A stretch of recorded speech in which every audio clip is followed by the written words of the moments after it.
സ്നേഹം, ദിവ്യസ്നേഹം, സ്നേഹം, ദിവ്യസ്നേഹം. എത്ര ശ്രേഷ്ഠ പുസ്തകം ഈ ബൈബിൾ, എത്ര ശ്രേഷ്ഠ പുസ്തകം ഈ ബൈബിൾ. അനുദിനവും ധ്യാനിക്കൂ, മടുത്തിടാതെ ധ്യാനിക്കൂ. എത്ര ശ്രേഷ്ഠ പുസ്തകം ഈ ബൈബിൾ. ബൈബിൾ ആരും തന്നെ ഇപ്പോൾ താഴെ വയ്ക്കണ്ട. വീണ്ടും ഒരിക്കൽ കൂടി പൂർണ്ണ മനസ്സോടുകൂടി.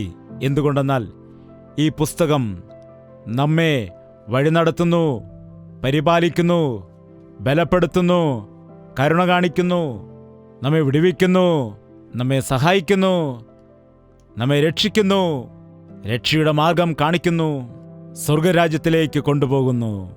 ഹല്ലേലൂയ. ഇരിക്കൂ. തെസ്സലോനിക്കർക്ക് എഴുതിയതായ 1 ലേഖനം 3 അധ്യായം 12 വാക്യം മുതൽ വായിക്കുന്നു. നമുക്ക് ഒരുമിച്ച് ഈ വചനങ്ങൾ വായിക്കാം. ബൈബിൾ ഉള്ള ആളുകൾ എടുക്കുക, ഇല്ലാത്തവർ നിങ്ങൾ ശ്രദ്ധിച്ചു കേൾക്കുക. വായിക്കുന്നു. എന്നാൽ ഞങ്ങൾക്കു നിങ്ങളോടുള്ള സ്നേഹം വർദ്ധിക്കുന്നത് പോലെ കർത്താവ് നിങ്ങൾക്ക് തമ്മിലും എല്ലാവരോടുമുള്ള സ്നേഹം വർദ്ധിപ്പിച്ച് കവിയുമാറാക്കുകയും ഇങ്ങനെ നമ്മുടെ കർത്താവായ യേശു തൻ്റെ സകല വിശുദ്ധന്മാരുമായി വരുന്ന പ്രത്യക്ഷതയിൽ നമ്മുടെ ദൈവവും പിതാവുമായവൻ്റെ മുമ്പാകെ വിശുദ്ധീകരണത്തിൽ അനന്യമായി വെളിപ്പെടും വണ്ണം നിങ്ങളുടെ ഹൃദയങ്ങളെ സ്ഥിരപ്പെടുത്തുകയും ചെയ്യുമാറാകട്ടെ. കർത്താവ് പറയുന്നത് അതാണ്. ക്രിസ്ത്യാനിത്വം എന്ന് പറയുന്നത് ആരുടെയും സ്വത്തല്ല, ആർക്കും മാത്രമുള്ളതല്ല. സാർവത്രിക സഭയെന്ന് പറയുന്നത് യേശു രക്തം കൊടുത്ത് വാങ്ങിയതാണ്.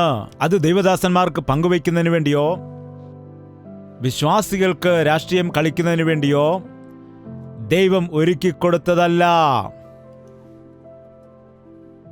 യേശു ക്രിസ്തു രക്തം കൊടുത്ത് വാങ്ങിയതാണ്. നിന്നെയും എന്നെയും നമ്മെ എല്ലാവരെയും, അമേരിക്കക്കാരെയും ഭാരതീയരെയും ചൈനക്കാരെയും റഷ്യക്കാരെയും എല്ലാം, ബ്രിട്ടീഷുകാരെയും ഓരോരോ ദേശക്കാരെയും രാജ്യക്കാരെയും ഓരോരോ ഭാഷ സംസാരിക്കുന്നതായ എല്ലാ ആളുകളെയും അവൻ തൻ്റെ രക്തം കൊടുത്ത് വാങ്ങിയതാണ്. നീ എന്തെങ്കിലും ഒരു വസ്തു വാങ്ങിയാൽ അത് പിന്നെ ആരുടേതാണ്? പറയൂ. നിങ്ങൾ കടയിൽ പോയി വില കൊടുത്ത് എന്തെങ്കിലും വാങ്ങുകയാണെങ്കിൽ പിന്നെ അത് ആരുടേതാണ്? ആരുടേതാകുന്നു? എന്റേതാണ്. യേശുക്രിസ്തു തന്റെ രക്തം കൊടുത്ത് നമ്മെ വാങ്ങിയെങ്കിൽ നാം ആരുടെ സ്വത്താണ്? ആരുടെ സ്വത്താണ്? അവന്റെ സ്വത്താണ്. ഇന്ന് ക്രിസ്ത്യാനികൾ ചിതറി പോവുകയാണ് ചെയ്യുന്നത്. ഞങ്ങളാണോ വലിയവർ? നിങ്ങളാണോ വലിയവർ? ഞങ്ങളുടെ സഭയാണോ വലുത്? നിങ്ങളുടെ സഭയാണോ? ഞങ്ങളുടെ മീറ്റിംഗ് ആണോ? നിങ്ങളുടെ മീറ്റിംഗ് ആണോ വലുത്? ഞങ്ങളുടെ പാട്ടാണോ? നിങ്ങളുടെ പാട്ടാണോ നല്ലത്? ആ സഭയാണോ? ഈ സഭയാണോ നല്ലത്? ഈ സഭയാണോ നന്നായി പോകുന്നത്? അതോ ആ സഭയാണോ? ഈ സഭയിൽ എത്ര ആളുകൾ വന്നു? അവിടെ എത്ര ആളുകൾ വന്നു? കൊള്ളാം. ഛേ. അങ്ങനെ ഒരാളെ പുകഴ്ത്തുന്നു, ഒരാളെ ഇകഴ്ത്തുന്നു, ഒരാളെ കുറ്റം വിധിക്കുന്നു, മറ്റൊരാളെ തലയിൽ കയറ്റി വയ്ക്കുന്നു. ഇതെന്താണ്? ദൈവം എല്ലാ ദൈവദാസന്മാരെയും വാങ്ങിയതാണ്. എല്ലാ വിശ്വാസികളെയും വില കൊടുത്ത് വാങ്ങിയതാണ്. നീയും ദൈവത്തിന്റെ സ്വത്താണ്, ഞാനും ദൈവത്തിന്റെ സ്വത്താണ്. ഇവിടെ എൻ്റെ ഇഷ്ടവും നിന്റെ ഇഷ്ടവുമില്ല. ആരുടെ ഇഷ്ടമാണ് ചെയ്യേണ്ടത്? നാം ആരുടെ ഇഷ്ടം ചെയ്യണം? ദൈവത്തിന്റെ ഇഷ്ടം ചെയ്യണം. അയ്യോ, ഈ ഭാരതത്തിലുള്ളതായ ദൈവദാസന്മാരെല്ലാം ഈ കാര്യം ശ്രദ്ധിച്ചാൽ, ലോകത്തിലുള്ള ദൈവദാസന്മാരെല്ലാം ഈ വിഷയത്തെ മനസ്സിലാക്കിയാൽ, കർത്താവ് നാളെ തന്നെ ഒരുപക്ഷെ വന്നേക്കാം. എന്തുകൊണ്ടാണ്?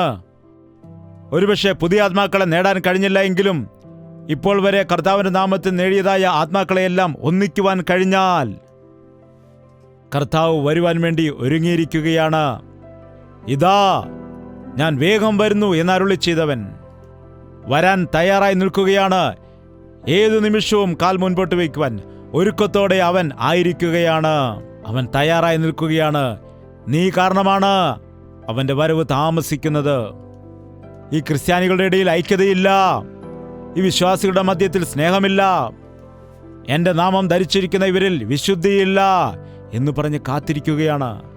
ഈ കാലത്ത് സഭകളിൽ എന്തെങ്കിലും പുകഴ്ച പറയുന്നതിന് വേണ്ടിയല്ല, ഒരിക്കലും അങ്ങനെയല്ല.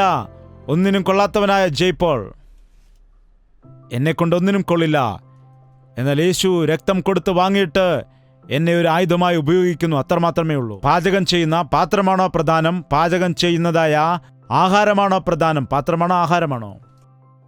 പാചകം ചെയ്യുന്ന വ്യക്തിയാണോ പ്രധാനം? പാത്രം അടുപ്പിൽ വെച്ച് തീ കത്തിക്കണം, എങ്കിൽ മാത്രമേ അതിലുള്ള കറി വേവുകയുള്ളൂ. ദൈവദാസന്മാരായിരിക്കുന്ന ഞങ്ങളെ ദൈവം ഒരു പാത്രം പോലെ, ഒരു മൺകുടം പോലെ ഉപയോഗിക്കുന്നു. പരിശുദ്ധാത്മാവാകുന്ന അഗ്നിയിൽ വെച്ച് വേവിച്ചെടുത്ത് അതിലുണ്ടാക്കിയെടുക്കുന്ന നല്ല ആഹാരത്തെ നിങ്ങൾക്ക് പങ്കുവയ്ക്കുവാൻ പറയുന്നു. അത് മനസ്സിലാക്കുന്ന ദൈവദാസന്മാർ ഭാഗ്യവാന്മാർ. ദൈവദാസന്മാർ സുഖമനുഭവിക്കുന്നവരാണെന്ന് നിങ്ങൾ വിചാരിക്കും. ഒരുപക്ഷെ അങ്ങനെയുള്ളവരായ ദൈവദാസന്മാർ ഉണ്ടായിരിക്കാം, എനിക്കറിയില്ല. സ്യൂട്ടും കോട്ടുമൊക്കെ എടുത്തിട്ടാൽ പിന്നെ അവർ കോടീശ്വരന്മാരാണെന്നാണ് നിങ്ങൾ വിചാരിക്കുന്നത്. ഒരുപക്ഷെ അങ്ങനെയുള്ള വ്യക്തികൾ ഉണ്ടായിരിക്കാം, എനിക്കറിയില്ല. എൻ്റെ ദൈവത്തെ മഹത്വപ്പെടുത്തുന്നതിന് വേണ്ടി ഇപ്പോൾ നായ്ക്കുട്ടിക്ക് റിബൺ കെട്ടുന്ന ആളുകളുണ്ട്, കാരണം അവരുടെ നായാണെന്ന് തിരിച്ചറിയുന്നതിന് വേണ്ടി. അതുകൊണ്ട് ഞാൻ ദൈവത്തിൻ്റെ നായാണെന്ന് തിരിച്ചറിയാനാണ് എനിക്കിങ്ങനെയുള്ള യൂണിഫോം തന്നിരിക്കുന്നത്. ഞാനും നായുടെ ബുദ്ധിയുള്ളവനായിരുന്നു, എന്നാൽ അവൻ്റെ രക്തത്താൽ കഴുകപ്പെട്ടത് കൊണ്ടാണ്, അവൻ്റെ പരിശുദ്ധാത്മാവായ അഗ്നിയുടെ കീഴിൽ എനിക്ക് നിൽക്കാൻ കഴിഞ്ഞതുകൊണ്ടാണ് അവൻ്റെ വചനങ്ങൾ നിങ്ങളോട് പ്രസംഗിക്കാൻ കഴിയുന്നത്. ഇതേ വിജയവാഡയിൽ അനേക തവണ പ്ലാറ്റ്ഫോമിൽ ഞാൻ കിടന്നുറങ്ങിയ ദിവസങ്ങളുണ്ട്. ട്രെയിനിൽ റിസർവേഷൻ കിട്ടാതെ ലാട്രിൻ്റെ അരികിൽ പത്രം വിരിച്ചിട്ട് അവിടെ ഇരുന്നിട്ട് യാത്ര ചെയ്ത് സുവിശേഷം അറിയിച്ച ദിവസങ്ങളുണ്ട്. ചുറ്റുപാടുമുണ്ടായിരിക്കുന്ന അനേകം ഗ്രാമങ്ങളിലേക്ക്, തെന്നാലി അതുപോലെ അടുത്തടുത്ത് ഉള്ളതായ അനേകം ഗ്രാമങ്ങളിലേക്ക് പോയ ചരിത്രമുണ്ട്. ബസ്സുകളിൽ യാത്ര ചെയ്തു, ഓട്ടോയിൽ യാത്ര ചെയ്തു, ബസ് സ്റ്റാൻഡുകളിൽ സുവിശേഷം പ്രസംഗിച്ചിട്ടുണ്ട്. ഈ ദിവസം ഇത്രയും ആളുകൾ ഞാൻ വിളിക്കാതെ തന്നെ വന്നിരിക്കുമ്പോൾ അത് ജയ്പാളിൻ്റെ മഹത്വമാണെന്ന് പറഞ്ഞാൽ നാളെ ദൈവം എന്നെ ഡിസ്മിസ് ചെയ്യുവാനിടയാകും. സ്റ്റേജ് ഉണ്ടാക്കിയവനാണോ വലുത്? മീറ്റിംഗ് സംഘടിപ്പിച്ചവനാണോ വലുത്? മൈക്ക് പിടിക്കുന്നവനാണോ വലുത്? പാട്ട് പാടുന്നവനാണോ വലുത്? ആരാധിക്കുന്നവനാണോ വലുത്? മീറ്റിങ്ങിന് വേണ്ടി ആളുകളെ ക്ഷണിച്ചവനാണോ അതോ വന്നിരിക്കുന്ന ആളുകളാണോ വലുതെന്ന് ചോദിച്ചാൽ അയ്യോ, അവർക്ക് കഷ്ടം. നിന്നെയും എന്നെയും ദൈവം ഉപയോഗിച്ചിട്ട് സഭകളെ ബലപ്പെടുത്തേണ്ടതിന്, സഭയെ ശുദ്ധീകരിക്കേണ്ടതിന്, സഭയെ കർത്താവിൻ്റെ വരവിന് വേണ്ടി ഒരുക്കേണ്ടതിന്, അന്ത്യകാലത്ത് ഇങ്ങനെയുള്ളതായ മീറ്റിങ്ങുകൾ നടക്കേണ്ടതിന് വേണ്ടി ദൈവം അനുവദിക്കുകയാണ്. ദൈവം അനുവദിക്കുകയാണ്. നമുക്കൊരിക്കൽ കൂടി ആ വചനം വായിക്കാം. നിങ്ങളത് ശ്രദ്ധിച്ചോ എന്ന് എനിക്കറിയില്ല. ഇങ്ങനെ നമ്മുടെ കർത്താവ് യേശു തൻ്റെ സകല വിശുദ്ധന്മാരുമായി വരുന്ന പ്രത്യക്ഷതയിൽ നമ്മുടെ ദൈവവും പിതാവുമായവന്റെ മുമ്പാകെ വിശുദ്ധീകരണത്തിൽ അനിന്യരായി വെളിപ്പെടും വണ്ണം നിങ്ങളുടെ ഹൃദയങ്ങളെ സ്ഥിരപ്പെടുത്തുകയും ചെയ്യുമാറാകട്ടെ. കർത്താവ് വരുന്ന സമയത്ത് നിങ്ങളുടെ ഹൃദയത്തിൽ വിശുദ്ധി ഉണ്ടായിരിക്കണം. നിങ്ങളുടെ ഹൃദയം നിർമ്മലമായിരിക്കണം. ക്രൈസ്തവ ഭക്തി ഹൃദയത്തെ സംബന്ധിച്ചുള്ള ഭക്തിയാണ്, വാക്കുകളിൽ കൂടിയുള്ളതല്ല. പാട്ടുകളും ആർഭാടവുമല്ല, ആഡംബരവും മായവും മന്ത്രവുമല്ല, പണക്കൊഴുപ്പ് കാണിക്കുന്നതല്ല, ശാരീരിക സൗഖ്യങ്ങൾ മാത്രമല്ല. ഹൃദയം ഹൃദയം ഹൃദയം. മനുഷ്യൻ പുറമേയുള്ളത് നോക്കുന്നു, എന്നാൽ ദൈവം ഹൃദയങ്ങളെ തൂക്കി നോക്കുന്നു. നിന്റെ ഹൃദയം ദൈവസന്നിധി നേരില്ലാത്തതുകൊണ്ട് ഈ വിഷയത്തിൽ നിനക്ക് പങ്കില്ല. ഇന്ന് പണവും കൊണ്ടുവരുന്ന ആളുകളോട് എത്ര ദൈവദാസന്മാർക്ക് ഇങ്ങനെ പറയാനും കഴിയും? പണം തന്നാൽ മതി എന്നാണ് വിശ്വസിക്കുന്നത്, പുകഴ്ത്തി പറഞ്ഞാൽ മതി എന്നാണ് വിശ്വസിക്കുന്നത്. ആദ്യം നീ മാനസാന്തരപ്പെടുക. ആദ്യം നിന്റെ പാപത്തെ നീ ഉപേക്ഷിച്ച് കളയുക. ആദ്യമായി നിന്റെ പാപത്തെക്കുറിച്ച് നീ പശ്ചാത്തപിക്കുക എന്ന് പറയുകയില്ലല്ലോ. കർത്താവ് വരുന്നതായ സമയത്ത് ഒരുപാട് സഭകൾ ഞാൻ സ്ഥാപിക്കാനിടയായി ഒരുപാട് ആളുകളെ ഞാൻ കൂട്ടിവരുത്തി ജയ്പോൾ ഫൗണ്ടേഷൻസ് ഒക്കെ ഞാൻ സ്ഥാപിച്ചു എന്ന് കർത്താവിനോട് പറഞ്ഞാൽ കർത്താവ് എന്ത് പറയും? നീ മിണ്ടാതിരിക്കൂ എന്ന് പറയും. എന്തുകൊണ്ടെന്നാൽ അവൻ ഗ്രൂപ്പ് നോക്കില്ല, അവൻ ജനക്കൂട്ടം നോക്കുകയില്ല, അവൻ ഹൃദയങ്ങളെയാണ് നോക്കുന്നത്. ഹൃദയത്തിൻ്റെ അന്തരംഗങ്ങളെ പരിശോധിക്കുന്ന ദൈവമാണവൻ. എത്ര പേർ എൻ്റെ വചനത്തിന് ഇന്ന് കീഴടങ്ങുന്നുണ്ട്? ഈ VIPs എന്ന് പറഞ്ഞാൽ ആരാണ്? നമ്മുടെ ഭാരതത്തിൽ VIP എന്നുള്ളതായ പദപ്രയോഗം മാറ്റണമെന്ന് ആഗ്രഹിക്കുന്നുണ്ട്. VIP gallery, VIP tickets, VIP seats, VIP entrance, VIP balcony, VIP queue. ആരാണ് VIP? ആരാണോ എൻ്റെ വചനം കേട്ട് വിറയ്ക്കുന്നത്, എന്നെ ഭയപ്പെടുന്നത്, അവനാകുന്നു VIP ആകുന്നവൻ.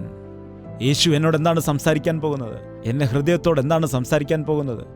അല്ലാതെ എനിക്ക് കസര തന്നില്ല, എന്നെ അവർ ബഹുമാനിച്ചില്ല, എന്നോടവർ സ്തോത്രം പറഞ്ഞില്ല, എന്നോട് ആ ദേവദാസൻ സംസാരിച്ചില്ല, എൻ്റെ അടുത്തിരിക്കുന്നവൻ എന്നോട് സംസാരിക്കുന്നില്ല. ഇതെല്ലാം ചിന്തിച്ചുകൊണ്ട് ദൈവത്തിൻ്റെ സന്നിധിയിൽ ഇരുന്നാൽ പ്രയോജനമില്ല. ദൈവത്തിൻ്റെ സന്നിധിയിൽ ഇരിക്കുന്ന വ്യക്തി, അടുത്തിരിക്കുന്നവരാരാണെന്ന് എനിക്കറിയത്തില്ല, മുൻപിലിരിക്കുന്നവൻ ആരാണെന്ന് എനിക്കറിയില്ല, ആരെന്ത് പറയുന്നുവെന്ന് എനിക്കറിയത്തില്ല. എൻ്റെ ദൈവത്തിൻ്റെ വചനം കേൾക്കാനാണ് ഞാൻ വന്നത്. ദാഹത്തോടുകൂടി, ഭയത്തോടുകൂടി, ശ്രദ്ധയോടുകൂടി ദൈവത്തിൻ്റെ വാക്കുകൾ ഇന്ന് കേൾക്കുന്ന എല്ലാ വ്യക്തികളും ദൈവത്തിൻ്റെ വചനം ദാഹത്തോടെ കേട്ട് വിശ്വസിക്കുന്നവരെ കണ്ട് ദൈവം സന്തോഷിക്കും. അവൻ അവരുടെ മേൽ ദൃഷ്ടി വെച്ച് അവർ നടക്കേണ്ടുന്ന പാതകളെ പറഞ്ഞുകൊടുക്കും. ആ വ്യക്തിക്ക് വേണ്ടിയുള്ളതായ ദൈവത്തിൻ്റെ പദ്ധതികളെ വെളിപ്പെടുത്തി കൊടുക്കും. അതെ, ഇന്നുള്ള ആളുകൾ ദൈവത്തിൻ്റെ വചനത്തിന് വില കൊടുക്കുന്നില്ല. ഒരു വശത്ത് പ്രസംഗം നടന്നുകൊണ്ടിരിക്കുമ്പോൾ മറുവശത്തിരുന്ന് കഥകൾ പറയും. അവർ ഒരിടത്ത് മീറ്റിംഗ് നടക്കുന്ന സമയത്ത് മറുവശത്തിരുന്ന് എന്തോ സംസാരിച്ചു കൊണ്ടിരിക്കും. കണ്ടിട്ടില്ലേ? അതുകൊണ്ടാണ് ദുരാത്മാവ് പിടിക്കുന്നത്.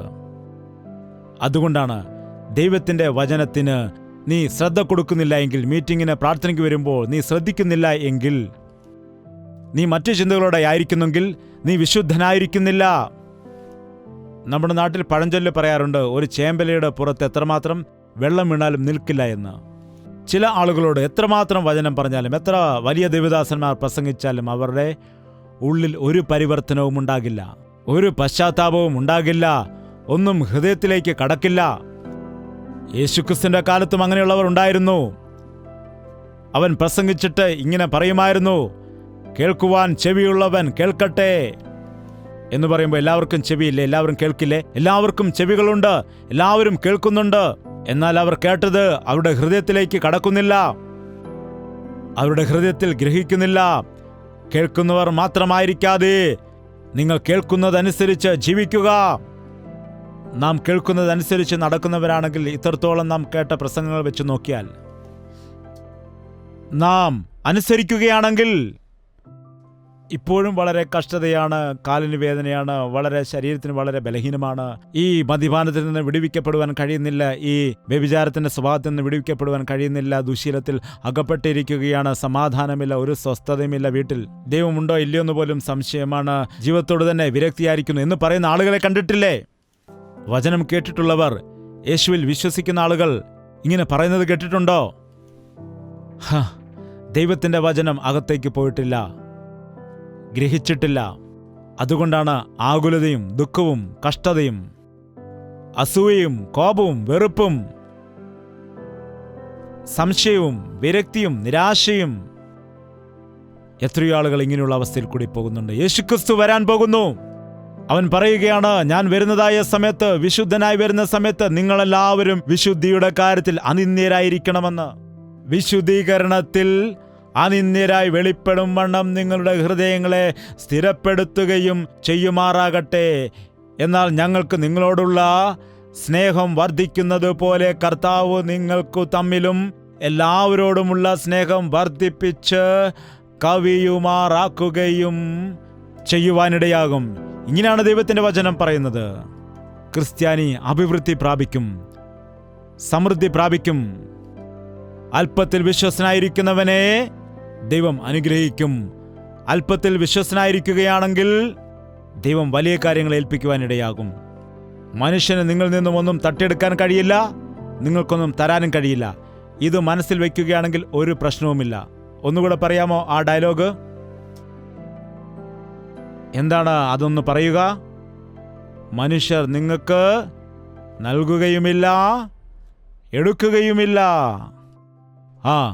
ഈ വാക്കുകൾ നിങ്ങൾ ഓർക്കുകയാണെങ്കിൽ പറയൂ, എന്താണ്? നിങ്ങൾക്ക് ദുഃഖമുണ്ടാകില്ല.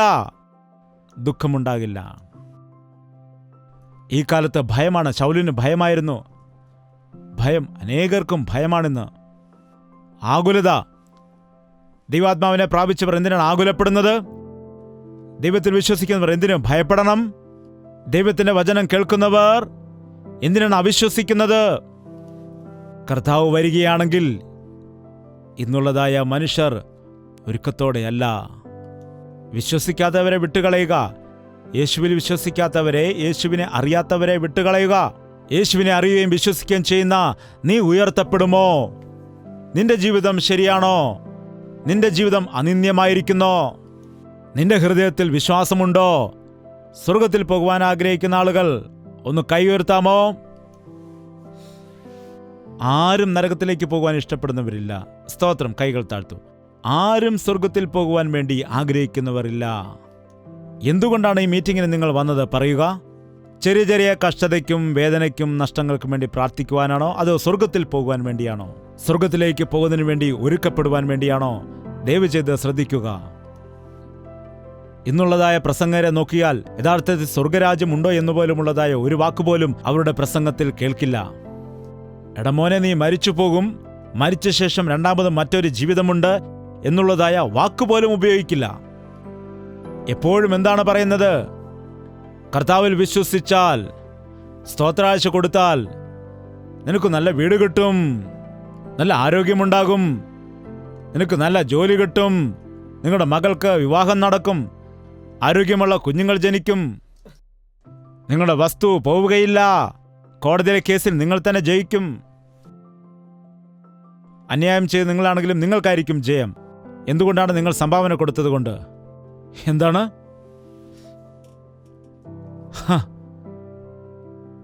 ഒരു സഹോദരൻ നിന്നോട് അന്യായം പ്രവർത്തിച്ചാൽ നിനക്കത് സഹിക്കാൻ കഴിയില്ലേ? ഒരു സഹോദരൻ നിന്നോട് തെറ്റ് കാണിച്ചാൽ നിനക്ക് ക്ഷമിക്കാൻ കഴിയില്ലേ? നീ യഥാർത്ഥ വിശ്വാസിയാകുന്നുവെങ്കിൽ നിനക്കുള്ളത് മറ്റുള്ളവർക്ക് കൊടുക്കുവാൻ ആഗ്രഹിക്കും. നിനക്കുള്ളത് ദൈവത്തിന്റെ നാമത്തിൽ കൊടുക്കുവാൻ ആഗ്രഹിക്കും, അല്ലാതെ മറ്റുള്ളവൻ്റേത് നിങ്ങൾ ആഗ്രഹിക്കില്ല. ദൈവചിത തലകളെ വണക്കുക, പ്രാർത്ഥിക്കാം. കർത്താവ് നിങ്ങളെ കാണുന്നുണ്ട്. അവൻ നിങ്ങളുടെ ഹൃദയത്തിലെ ആഗ്രഹം നടത്തിത്തരും. എന്നെ വിളിച്ചപേക്ഷിക്കൂ, ഞാൻ ഉത്തരമരുളാമെന്നവൻ പറഞ്ഞു. എന്റെ അടുക്കൽ വരുന്നവനെ ഞാൻ തള്ളിക്കളയില്ല എന്നവൻ പറഞ്ഞു. ഞാൻ കൈ ഉയർത്തി നിൽക്കുമ്പോൾ നിന്റെ രാജ്യത്തിൽ വരുവാൻ എനിക്ക് അർഹതയില്ലപ്പാ. ഞാൻ പാപത്തിലായിരിക്കുന്നു, എൻ്റെ ജീവിതത്തിൽ കുറവുകളുണ്ട്. ഈ അന്ത്യകാലത്തിൽ എൻ്റെ ജീവിതത്തിൽ ഒരുപാട് പാപങ്ങളുണ്ട്. നീ എന്നെ ഇപ്പോൾ കഴുകണമേ, എന്നെ വിടുവിക്കണമേ, എന്നെ ശുദ്ധീകരിക്കണമേ എന്ന് ദൈവത്തോട് നിലവിളിക്കുക. യേശു ഒരു അത്ഭുതം ചെയ്യുവാൻ പോവുകയാണ്. നിങ്ങളിപ്പോൾ നിൽക്കുന്ന സമയത്ത് തന്നെ പരിശുദ്ധാത്മാവായ ദൈവം നിങ്ങളെ അഭിഷേകം ചെയ്യാൻ പോവുകയാണ്. കർത്താവിനെ അനുസരിക്കാതെ, വിശുദ്ധമായ ജീവിതം നയിക്കാതെ പാപത്തിന്റെ അടിമകളാക്കി മാറ്റുന്ന ദുരാത്മാവിനെ, ചതിക്കുന്ന ആത്മാവിനെ നസറേനായ യേശുക്രിസ്തുവിന്റെ നാമത്തിൽ ശാസിച്ചകറ്റുകയാണ്. ക്രിസ്ത്യാനി എന്ന് പറഞ്ഞാൽ എങ്ങനെയുള്ളവനാണെന്ന് ഞാൻ ജീവിച്ച് കാണിക്കേണ്ടതാണ്. എൻ്റെ ഹൃദയത്തിൽ ഭക്തി ഉണ്ടായിരിക്കണം. എൻ്റെ ജീവിതത്തിൽ യേശുവിൻ്റെ സാദൃശ്യം ഉണ്ടായിരിക്കണം. യേശുവിൻ്റെ സ്വരൂപം ഉണ്ടായിരിക്കണം. എന്നെ ബലപ്പെടുത്തണമേ, എന്നെ ശുദ്ധീകരിക്കണമേ. സ്വർണ്ണപ്പണിക്കാരൻ സ്വർണം ഉലയിൽ ഊതിക്കഴിച്ച് മാലിന്യമെല്ലാം മാറ്റിയിട്ട് ശുദ്ധമായ പൊന്നാക്കി വെളിയിൽ എടുക്കുന്നത് പോലെ നീ എന്നെയും എടുക്കുമാറാകണമേ, എന്നെ വിടുവിക്കുമാറാകണമേ. നിനക്ക് വേണ്ടി ജീവിക്കുവാനുള്ള ക്രിസ്തീയ ഭക്തി എനിക്ക് നൽകണമേ. പ്രാർത്ഥന. പരിശുദ്ധനായ സ്നേഹമുള്ള പിതാവേ, ഒരിക്കൽ കൂടി ഞങ്ങളെ ദർശിക്കുമാറാകണമേ.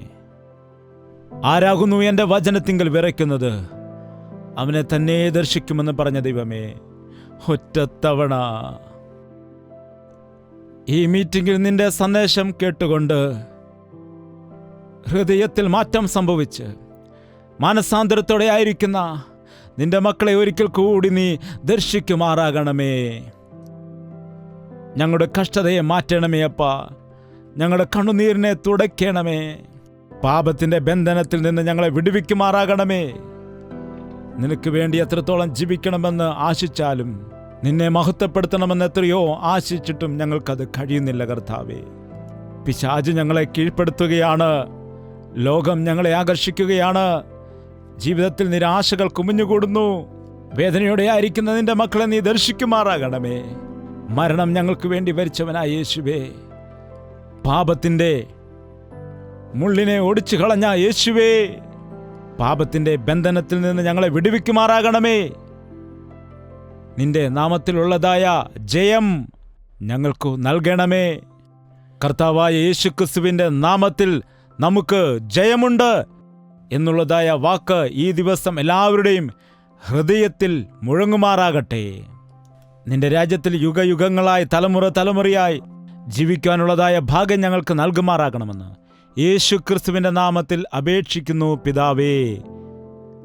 നമ്മുടെ പിതാവായ ദൈവത്തിന്റെ സ്നേഹവും പുത്രനായ യേശുക്രിസ്തുവിന്റെ കൃപയും ആശ്വസിപ്പിച്ച് വഴി നടത്തുന്ന പരിശുദ്ധാത്മാവിന്റെ കൂട്ടായ്മയും സഹവാസവും നാം ഓരോരുത്തരോടും നാം പ്രാർത്ഥിച്ച സകല വിഷയങ്ങളോടും ഇന്നു മുതൽ എന്നേക്കും ഉണ്ടായിരിക്കുമാറാകട്ടെ.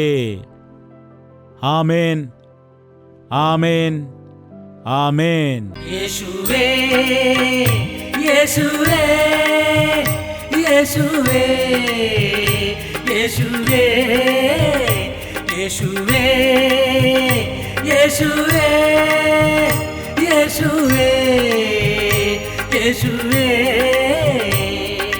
നിന്നെ നിന്നെ എന്നും ഞാൻ സേവിക്കും. നീ മാത്രം രാജാവെന്നും. നിന്നെ നിന്നെ എന്നും ഞാൻ സേവിക്കും. നീ മാത്രം രാജാവെന്നും. യേശുവേ, യേശുവേ, യേശുവേ, യേശുവേ, യേശുവേ, യേശുവേ, യേശുവേ, യേശുവേ, യേശുവേ, യേശുവേ, യേശുവേ.